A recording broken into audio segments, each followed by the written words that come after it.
You've met Garank, I take it. Then owing to our duties shared, we're now comrades in arms. I think you've earned this. The power of the Golden Order to aid the hunt of those who live in death.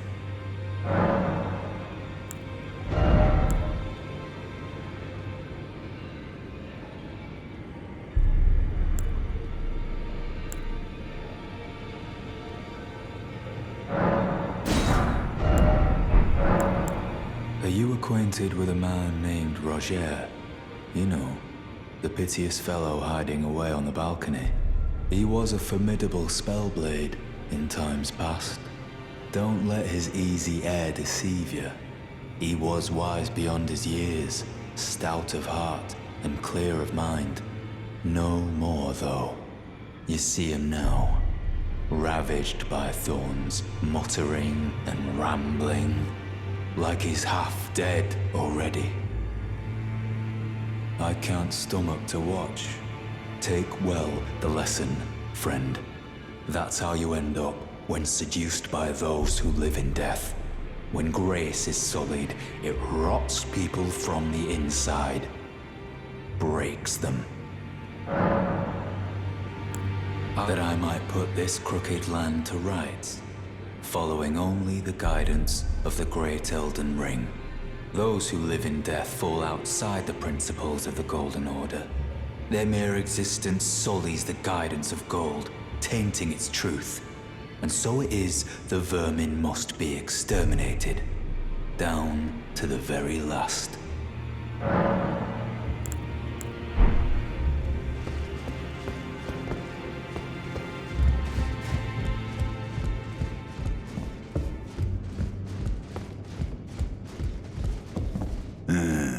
You. What is it? So, Godric the Grafted, Lord of Stormvale. Despite being the blood of Godfrey, first Elden Lord, he's a grotesque old fool grasping for power. His castle lies upon the cliff to Limgrave's northwest, but I suspect you know that well enough already. General Radahn, the famed Red Lion and Scourge of the Stars, is a ferocious warrior. He fought Melania and her rot to a standstill in the Caelid Wilds to Limgrave's east. And now Caelid has been engulfed by the Scarlet Rot. Even approaching the region is no mean feat. I've heard survivors of Radahn's army are still in the wilds, staving off the rot with fire. And if it's true, I suspect Radahn is still there as well, in Caelid. Though, I doubt he much resembles his former self anymore. He is a ruthless justiciar who commands a company of inquisitors, reviled for his serpentine demeanor. The volcano, Mount Gelmir, lies in the west of the Altus Plateau, the realm of the Erd Tree. It was the stage of the most appalling battle in the entirety of the Shattering. Rykard has committed the grave sin of blasphemy, marking himself as an enemy never to be forgiven.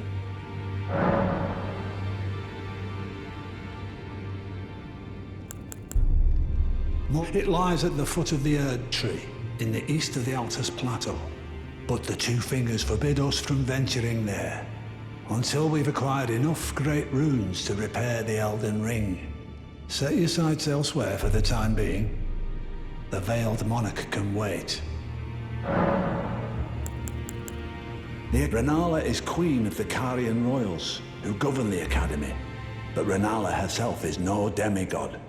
Her beloved Radagon left her to become Queen Marika's second husband, taking the title of King Consort. The Great Rune dwells within the amber egg that was Radagon's gift to her.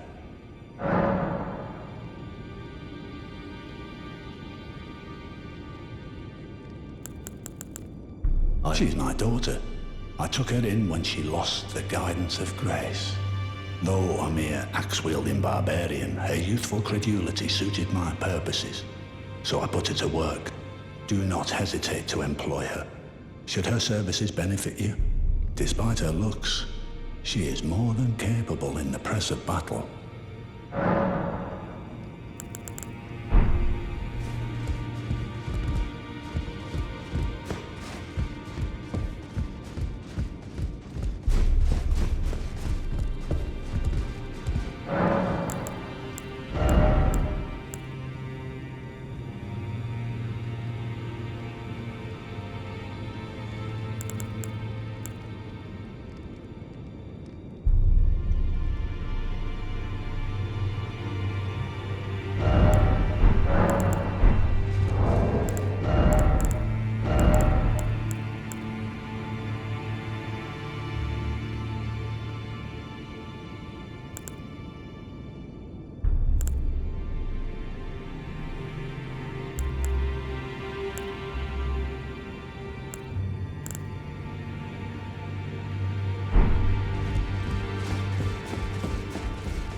Be sure to tell me she's a servant to mine. She's been I've lost count of them, honestly.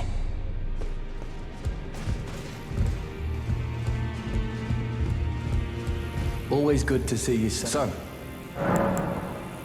The misshapen corpse under Stormvale. That is a sacred relic of the Black Knives plot, as that famed night of assassination is known. It happened during the golden age of the Erd Tree, long before the shattering of the Elden Ring.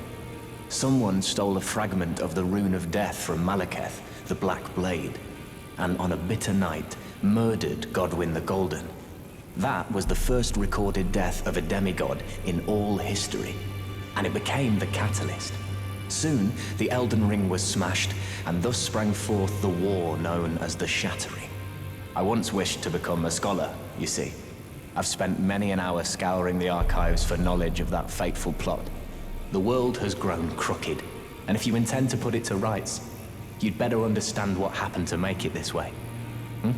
And that thing is to blame for the shape I'm in now. I urge the utmost caution. Don't disturb the corpse more than necessary. Dee was telling me that he discovered the mark of the centipede. The centipede is an ancient symbol of the curse mark. As long as whoever finds and uses it is not nefarious by nature, then we may be able to form an alliance. If only I could speak to them in person. And if they were like you, all the better.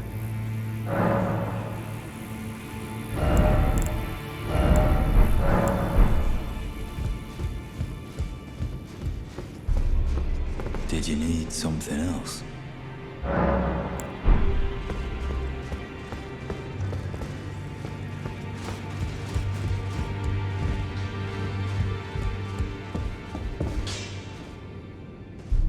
Good to see you again. Thank you very much. I have you to thank, don't I? For persuading Master Hugh, I can happily announce that he has taught me the noble toil of spirit tuning. I'm as yet unsure of what I might be able to accomplish, but if I might be able to help you all, I'd certainly like to try. And if there's any chance to ease the suffering of my dear men who were grafted, well, I certainly must try.